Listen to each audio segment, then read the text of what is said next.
Hello students, welcome to Ed Plus Home Tutor. Today in this session of Indian Polity and Constitution, we will discuss a brief explanation of Article 6. तो शुरू करते हैं बिना किसी देरी के। Article 6 भारतीय संविधान के सेकंड पार्ट यानी सिटीजनशिप के अंतर्गत आता है। सिटीजनशिप के अंतर्गत 7 आर्टिकल आते हैं, जिसमें से 5 से 11 तक आर्टिकल आते हैं। तो अभी हम आर्टिकल 6 के बारे में पढ़ेंगे। पहले मैं सभी चीज़ों को इंग्लिश में पढ़ूंगा, फिर उसे हिंदी में समझाऊंगा। Any person who has migrated from Pakistan shall be a citizen of India at the time of commencement of the Constitution if he or either of his parents or any of his grandparents was born in India as given in the Government of India Act 1935। कोई भी व्यक्ति जो पाकिस्तान से पलायन कर भारत आया है, वह संविधान के लागू होने के समय भारत का नागरिक होगा यदि वह या उसके किसी माता पिता या दादा दादी का जन्म भारत में हुआ था, जैसा कि भारत सरकार अधिनियम 1935 में दिया गया है। और साथ ही साथ वह किन्हीं 2 शर्तों में से, जो कि मैंने आगे की 2 स्लाइड्स में दे रखा है, उनमें से किसी एक को पूरा करता हो। तो मैं बारी बारी दोनों शर्तों को पहले अंग्रेजी में पढ़ूंगा, फिर उनको आपको हिंदी में एक्सप्लेन करूंगा।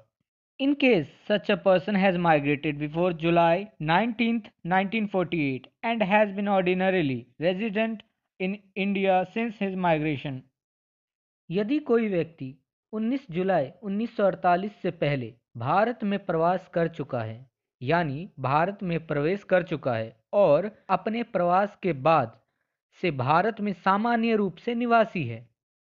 In case such a person has migrated after July 19th, 1948 and he has been registered as a citizen of India by an officer appointed in that behalf by the Government of Dominion of India on an application made by him thereof to such an officer before the commencement of the Constitution, provided that no person shall be so registered unless he has been resident in India for at least 6 months immediately preceding the date of his application।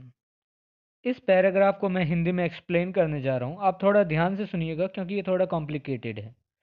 संविधान के लागू होने से पहले यदि कोई व्यक्ति 19 जुलाई 1948 के बाद भारत में प्रवासित हुआ है और उस व्यक्ति के द्वारा आवेदन करने पर भारत के अधिराज्य की सरकार, यहाँ अधिराज्य का मतलब आधे राज्य से है, यानी डोमिनियन गवर्नमेंट, तो जब व्यक्ति आवेदन करता है तब अधिराज्य की सरकार द्वारा नियुक्त एक अधिकारी द्वारा उस व्यक्ति को भारत के नागरिक के रूप में पंजीकृत किया गया, बशर्ते कि कोई भी व्यक्ति इस प्रकार पंजीकृत नहीं होगा जब तक कि वह अपने आवेदन की तारीख से ठीक पहले कम से कम 6 महीने के लिए भारत में निवासी ना हो।